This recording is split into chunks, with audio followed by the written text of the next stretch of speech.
Hello loves, welcome back to WitchyMarlaina's Ghost Adventures. I'm your host Witchy Marlaina, and this is part 2 of 50 States and 500 Scariest Places to Visit. We're in New York City at the Brooklyn Bridge. Now this part of the story has nothing to do with demons, death, or ghosts. It has something to do with something a little more bizarre. On November 30th, 1989, at 3:15 in the morning, Linda Napolitano awoke mortified, seeing 3 gray beings in the midst of abducting her. She tried to wake up her husband with no avail, and then all of a sudden she started to lift off of her bed. Then she proceeds to say that she floated through her 12-story plate glass window, and she was trying to hit her abductors, and she said when she hit him, he felt really soft.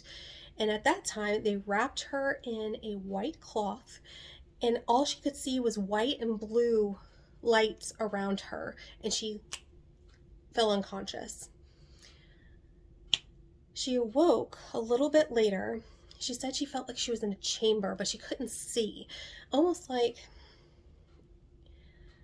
her eyes just wasn't working. She was temporarily blinded, but she can feel little hands poking and prodding at her. How? Oh, if that wouldn't give me a freaking heart attack, I don't know what would. And at that point, she did lose consciousness again. When she awoke the 3rd time, absolutely petrified, she looked around and she was back in her bed, and it was before dawn.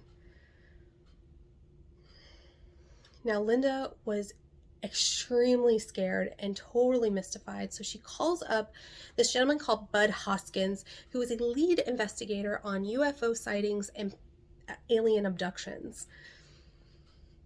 He was very interested in her story. He started to investigate, but unfortunately the story kind of grew cold because there really wasn't any evidence or any leads he can go by. Until a year later, he got a letter from these 2 gentlemen, only known as Dan and Richard, who claimed to have seen what had happened to Linda after she left her apartment. They were stationed on FDR Drive in Manhattan, and they claim on the night of November 30th that they saw Linda Napolitano and 3 grayish humanoid beings float over the Brooklyn Bridge. And once they got hovering over the Brooklyn Bridge, an orange orb came in and opened up like a clam, took all 4 of them aboard, and then nosedived into the East River and nowhere to be seen. They also named a 3rd witness by the name of Javier Perez de Coular, who at that time was UN Secretary General. He also collaborated with the story, but people thought that he was an abductee too.